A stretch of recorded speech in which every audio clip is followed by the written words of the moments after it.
just the election committee, which he came on midstream and just ran with it, but for everything he does for us here at the resort. Can we give him a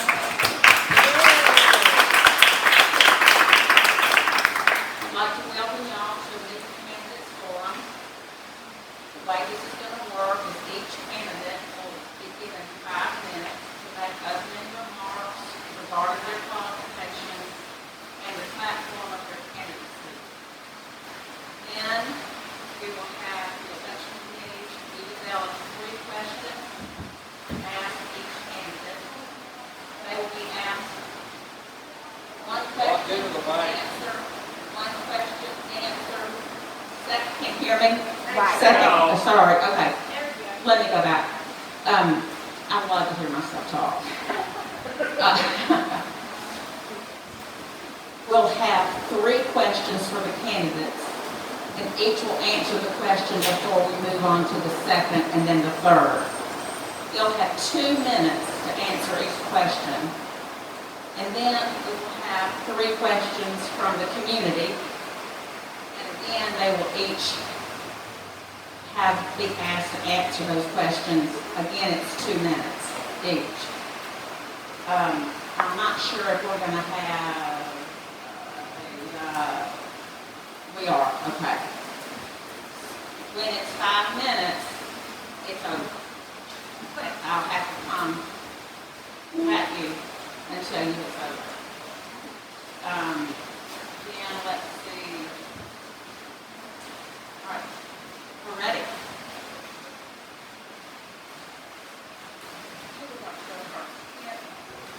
Ken or Charlie? Ken.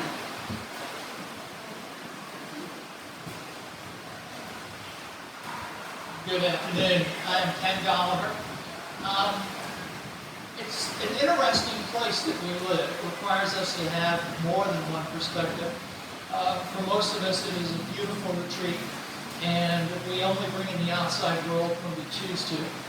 That has never been more true than during the pandemic. But there is that's a applause that you hear if you're remote. It's just applause. Okay, it'll stop in a minute. This is also, however, a business wherein each and every one of us is a shareholder. Your business has a budget that includes millions and millions of dollars every year. Your business has 80 full-time employees. It also has a few dozen more who are part-time or seasonal employees. They look to us for the sustenance that they take home every week or every month. We currently have an excellent management team led by Jeff Geisler.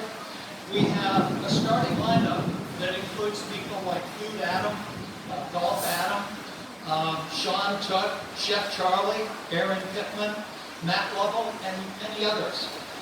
Their response during the pandemic has exhibited a great deal of courage under fire, and their performance has been stellar.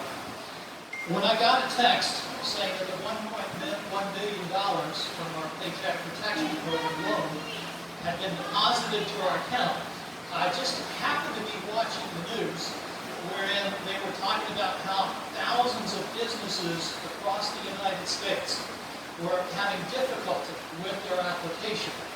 I'd like for you to think about that. We already had the money, and we were calling people back to work while thousands of other organizations were trying to figure out how to fill out the form. I think that says a lot about the management of our organization that updates you on the PPP loan. As soon as the government publishes the form where you can request that the loan be forgiven, we have the information already to put us in a position to complete that process. Yesterday I saw the preliminary financials for June. Although the budget that we so painstakingly worked on is just shot, it's just gone, okay? It's just blown up completely. Those results were incredibly encouraging, and it looks as if July is perhaps going to be even better. That reflects on our management. The purpose of your board of directors is not to run the resort. It is to assure that we have good management and to establish policies that would bring us continuity year after year after year. Being on the board is an incredible time suck. Okay, I have witnessed that. They have lots of meetings. They are incredibly long. Charlie's perfectly willing to give up all of his personal time. Okay, he has no problem with that. I'm going to reserve the right to complain about how long the meetings are myself. I'm going to do that because I've seen people like Mike Clardy, Fran Mary, Sharon Schellenberger, Jeannie Moore, and several others make personal contributions to the POA that I know made a difference. So I'm going to try to follow in their footsteps. The things that I think are critical to our operation, we need to improve the collections process. Everybody needs to pay their dues. Since 1977, this is the first time that our dues have been adequate to sustain our operations. That only works if everybody pays their dues. We don't need to be talking about borrowing money. We do not need to be talking about increasing dues until we have a system that assures everyone pays their dues in a timely fashion. We need to make high-speed internet access available to every lot. And make no mistake, we are actively working on that. But one of the key words that will describe this pandemic is de-urbanization. The people who are locked in those apartments somewhere, working from home, and they haven't seen the light of day for months. This place is going to look pretty good to them, and it will be good for them, but only if we can supply them with high-speed internet access. And again, we are working on that, and I think it's one of the most important priorities. We need to establish a rainy day fund. Back in 2009, there were outside consultants who suggested that RBR set aside $2 billion. It simply did not happen. We had started that process. We were actively doing that this year. We suspended it in the face of the pandemic because we considered the pandemic to be the rainy day of all rainy days. Everyone is anxious to reinstitute that, and I am certain that we will. But we need to develop a more broad perspective on membership. I personally need to know more about the timeshares. I think we need to think about them. Every time we are working on a project, we need to consider their point of view. And finally, we need to encourage member participation. The highest form of member participation is participate in a committee. We have openings on the Finance Committee, Infrastructure Committees. Those are two of our key components to our operations. I personally would suggest you even make a contribution when you attend the meetings, the monthly meetings of where you have a chance to talk to management. The best thing about it, there's no PowerPoints, there's no financial statements. You just go and ask the questions that you want to ask. Finally, the minimal contribution to management is to vote in this election. Now, we're pretty sure we know what the outcome is going to be, but nevertheless, for the quorum, we need to have a quorum at our annual meeting. The more people who vote in this election, the more likely it is we'll be able to do that. The quorum obviously would include the people who are present at that meeting, but at the same point, we're not expecting, due to the pandemic, all that many people will come. So we encourage you to vote. It does make a difference. It will be very helpful. Thank you very much.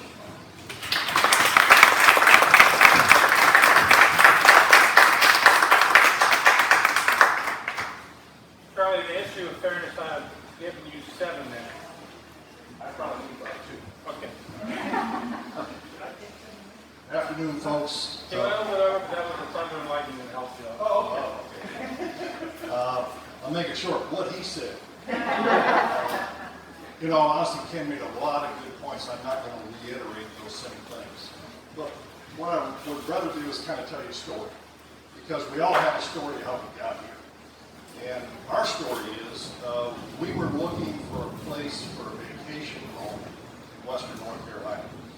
And the real estate agents were hauling us to Asheville, Maggie Valley, and to Waynesville, and all these places to be. We were kind of hanging out, you know. Well, finally, somebody drove us in here.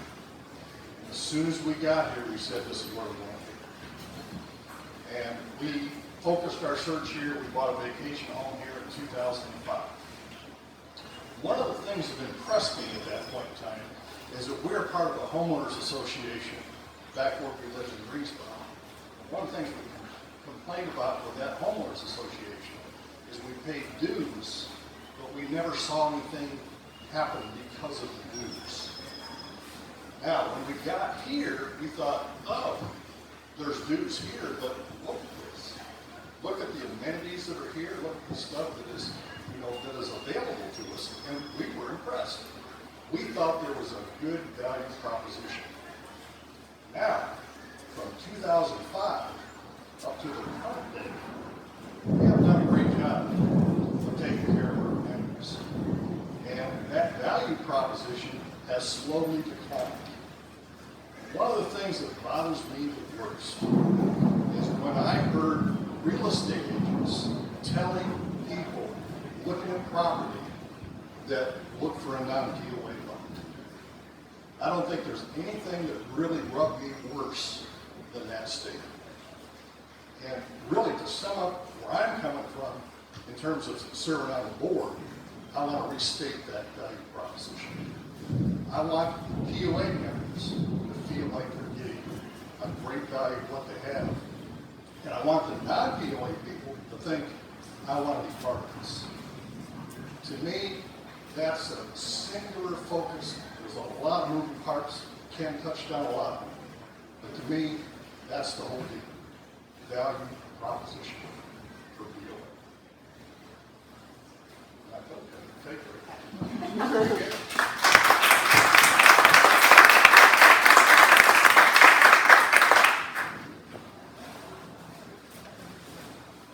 Now, this is going to be the question and answer part of the forum. Ken, I'm going to ask you first. In your opinion, what should be the board of directors' top 3 priorities?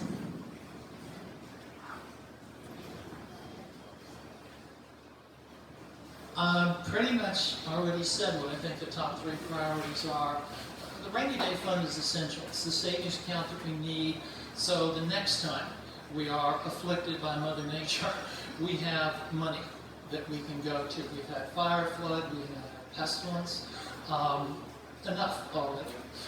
The next one I think is something that Charlie mentioned too, that is establishing the rights and the fairness of being POA members. That is making sure that people who drive through the gate have a right to be here, and making sure that they are our first priority in the money that we spend and the things that we do otherwise. And again, my theme song for the year, and I'm sure everybody will get tired of it eventually, is we need to collect the dues. People need to pay the dues before we talk about looking for money from any alternative source.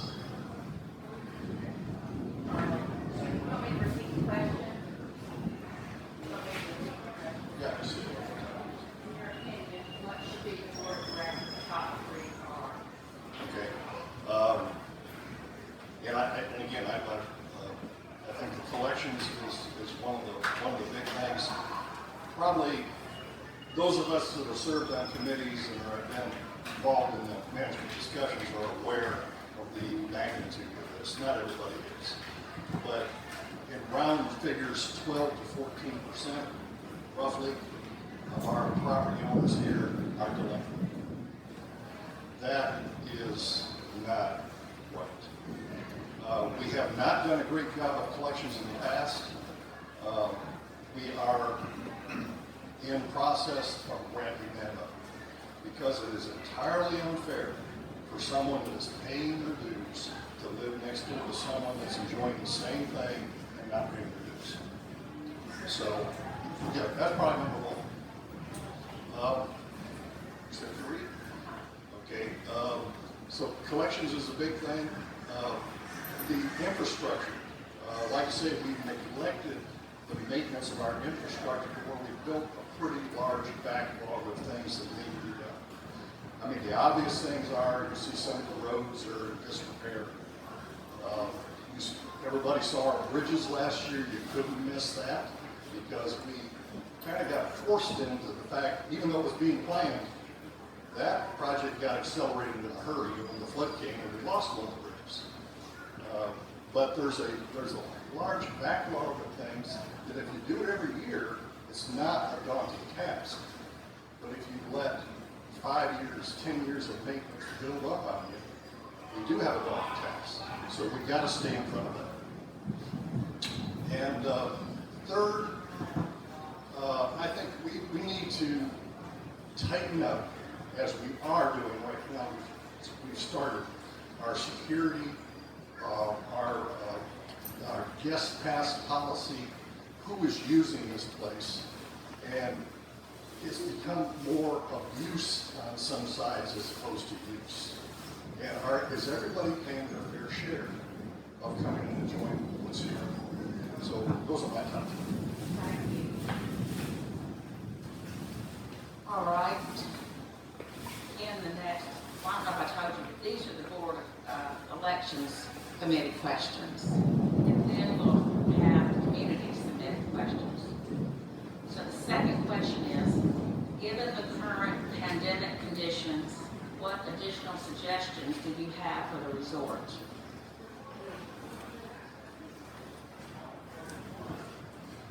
In candor, I think the resort has striven to comply with the edicts of state and federal government. I don't have anything that I would suggest beyond compliance with the law, compliance with whatever guidance has been offered to us. We all look at the pandemic from a different point of view, but again, we are secluded in our environment. But we can see on TV the effects it's had elsewhere. We do want to make sure that it doesn't reach here, obviously. And I think people do a good job, and I think the resort management has done a good job of striving. We've had a couple instances where we voluntarily closed some facilities because we had a quote scare, end quote. And that's all we need, is just the scare in order to do the right thing. So I have no problems with the way things are done, nor would I suggest they need to be expanded further.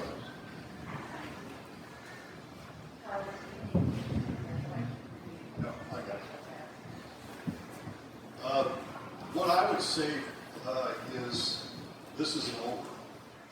I think we all can get a real good taste of that if we turn the TV on. But it's going to go on for a while. So if I had a piece of advice, it's don't let your guard down. Because one thing is, everybody can see right now we're busy. The rentals are maxed out, very close to maxed out here. There's a lot of people from a distance, probably anywhere this side of the Mississippi. I don't know if I've seen plates on the other side of the Mississippi, but certainly New York, New Jersey, Florida, hot spots where this has been. So we are exposed, and we need to keep our guard up, and we need to make sure that people are doing the right thing and not exposing anybody here or bringing something in.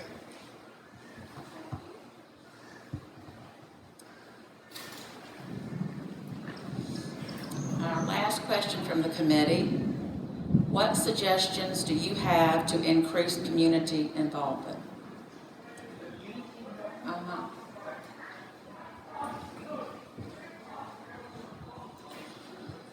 We live next to an incredible natural resource that is incorporated into the boundaries of a municipality. I have attended a few town meetings, and I think, frankly, for us to have a sense of the place we live, we do need to go outside that gate from time to time. I have volunteered to serve on a couple committees, and with the town, I've been involved with the local organizations, and I think that's critical. We have created this little cul-de-sac or this little place where we can go and hide. But we are part of a larger community. I think being involved with the town, being involved with local organizations, I think that's a very personal choice. I don't delegate that to the resort. I simply think that is something that each of us should do.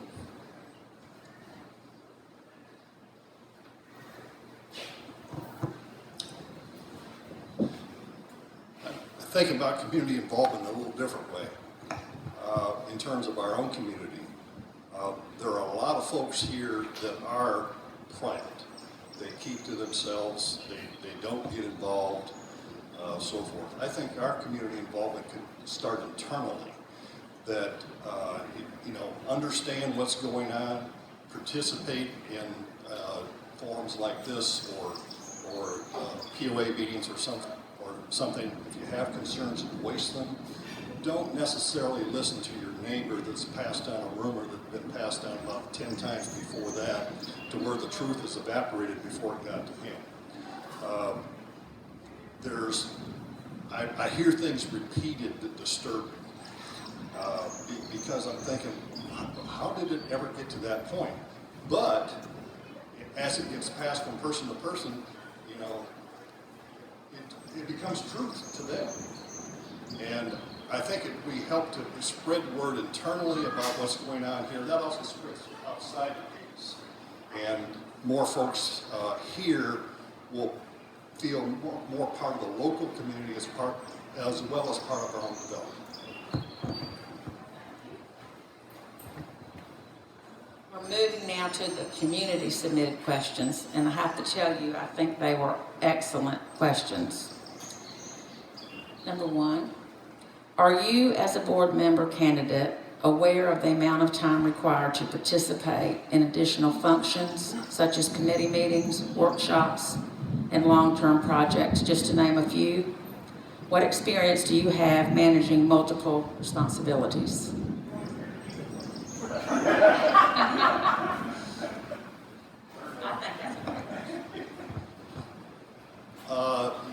I'd say I'm very aware. I've served both on the Infrastructure Committee and the Finance Committee. I've actually been attending board meetings since I think I started late last year until we had the restriction for no visitors. And I personally know several board members. But in terms of managing multiple responsibilities, I'll tell you a little bit about my own background, which I didn't before, but I'm a graduate engineer. I'm a civil engineer. My career was in construction. I was in charge of some of the largest infrastructure projects in the United States. I was an officer in a large company with upwards of 500 people reporting to me. So managing multiple responsibilities, this doesn't seem daunting, let me put it that way.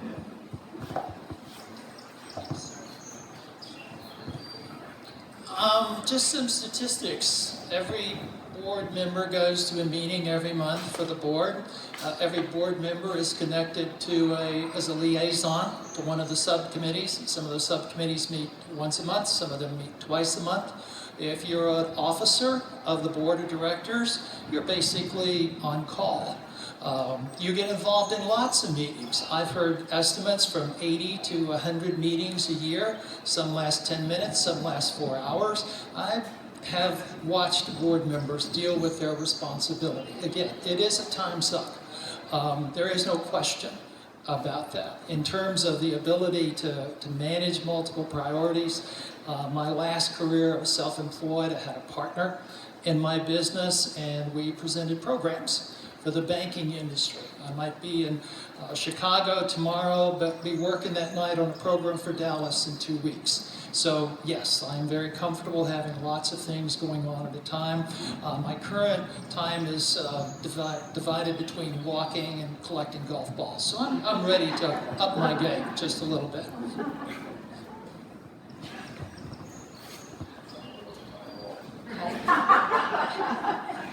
The next question is, as a board member, are you willing and able to support our general manager and work along with him as opposed to micromanaging him? Please explain. That didn't come from me. Well, it said anonymous. It said anonymous. I'm just... I think the board is an advisory board. We're not a management committee as such. The management goes through Jeff and through his team. And I think that's something you have to recognize when you come into a position like this. If we do anything, we make suggestions. We don't follow him around and say, see that? That's not the point. And that's not Jeff's style either, from what I understand from his employees.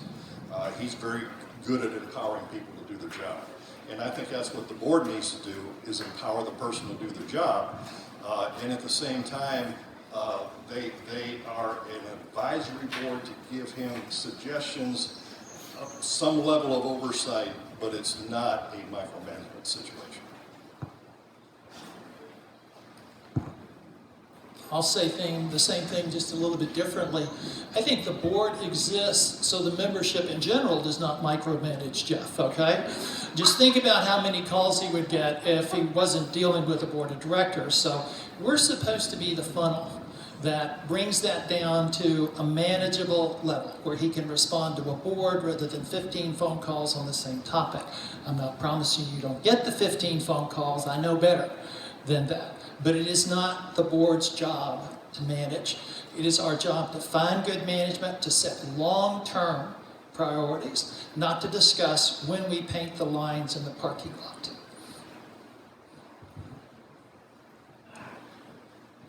And our last question, exactly why do you feel moved to run for and serve on RBR's board of directors?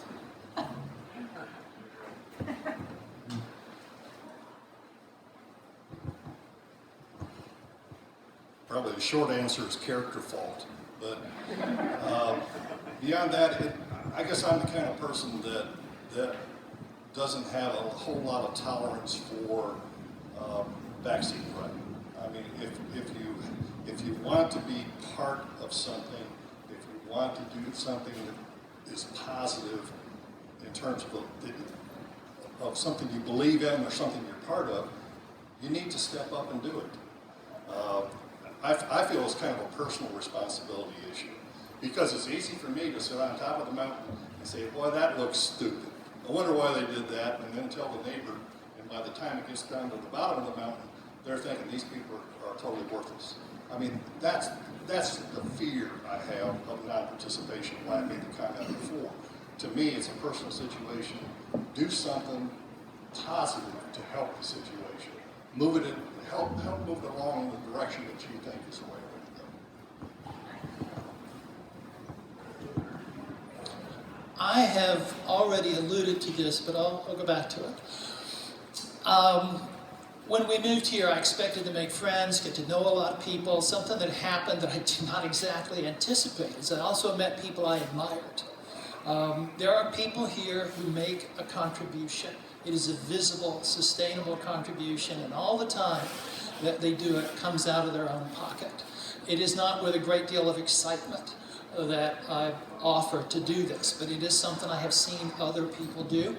It is something I believe we all owe to this little community. Again, there's all sorts of levels of contribution.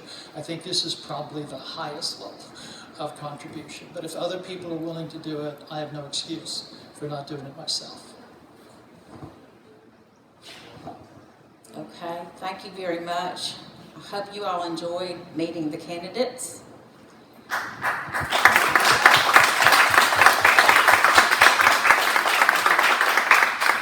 And this now ends our forum. Thank you so much for coming.